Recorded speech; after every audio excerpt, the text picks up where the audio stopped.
Bueno, pues vamos al siguiente vídeo. Yo sé que esto es un poco avasallante, avasallador, pero ustedes pueden elegir el que quieran. Este es el de lo posible, ¿vale?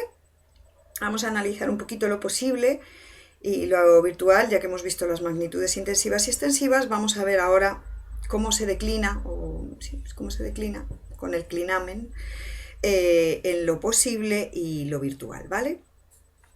Vamos a ver. Ya vimos que en las estructuras, según lo de Passerón, que es un ejemplo que a mí me parece muy bueno, una línea de metro siempre va a seguir su camino independientemente de la gente que se monte en ello, ¿vale? Esto también es muy interesante porque, por ejemplo, en determinadas instituciones, lugares de poder, etcétera, etcétera, muchas veces se dice, ay, es que llega a un lugar de poder y ha corrompido a esta persona, etcétera, etcétera. El asunto es que ha ocupado ese lugar dentro del campo de posibles y claro, es muy difícil, es muy difícil. Te acabas convirtiendo en alguien que va en la línea de metro y es muy difícil cambiar la línea de metro, ¿no? Entonces, aquí se juega mucho en la cuestión de lo posible. En la página vamos a empezar leyendo a Deleuze. Yo creo que el texto este del versonismo de Deleuze es muy bueno porque es muy claro, te explica Bergson y esto Deleuze lo va a seguir dando vueltas siempre y siempre va a funcionar, ¿no?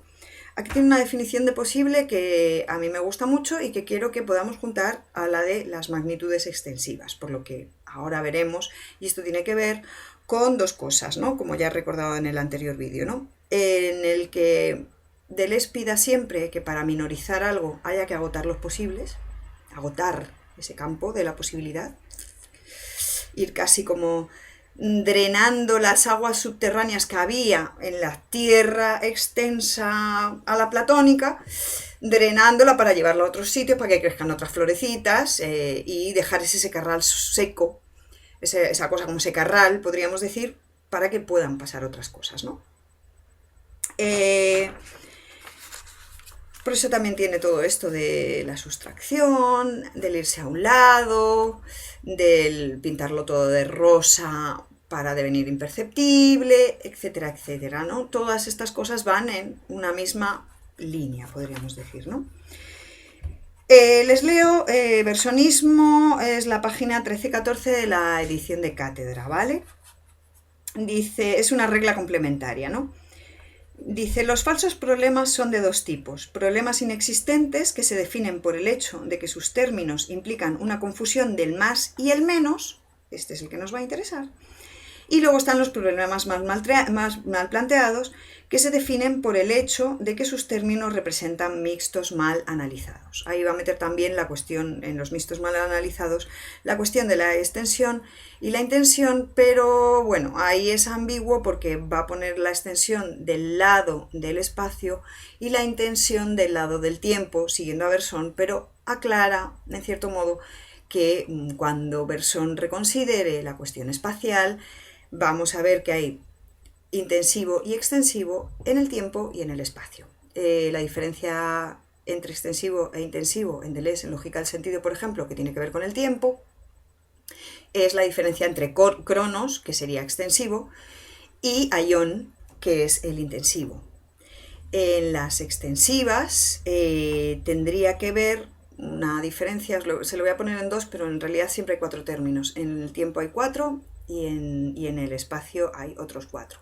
En el tiempo ya saben que hay aion, cronos, kairos e instante, y en espacio hay extensum, extensio,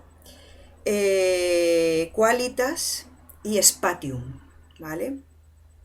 Las intensivas en el espacio serían el spatium, que es un poco para hacer una asimilación o una sincronía, ¿no? Serían como, por ejemplo, el spatium es como la luz, es decir, tú no ves la luz te permite ver las cosas, tú no ves nunca el spatium, pero el spatium siempre está cualificado. Y luego también estaría la qualitas, que sería la cualidad de ese espacio, ¿no? No es lo mismo 3 metros de tierra en un lugar soleado, o que sean muy fértiles, etcétera, etcétera. Y luego está el extensum, que es la extensión de un cuerpo concreto.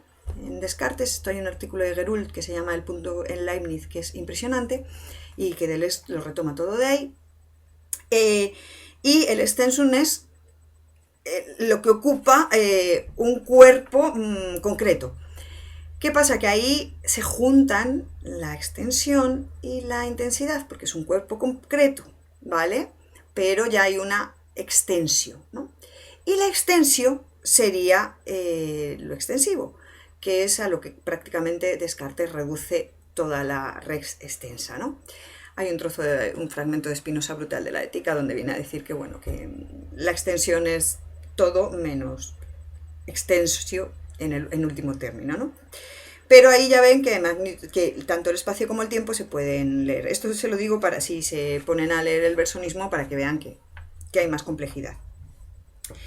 Entonces vamos a los problemas inexistentes que confunden más y menos, ¿vale? Sigo en la página 13, ya me voy a la 14. Dice, Bergson pone como ejemplos del primer tipo de problema, es decir, de los que mezclan más y menos, dice el problema del no ser, el del desorden y el de lo posible, ¿vale? Y luego el de la libertad y el de la intensidad, ¿vale? Vamos al de, les leo el de el no ser y el de lo posible para que vean cómo funciona exactamente la misma operación en los dos, ¿vale? Dice, y además nos viene muy bien con lo que habíamos dicho de la crítica de los estoicos a Platón, que miraban el ser desde el no ser, ¿no?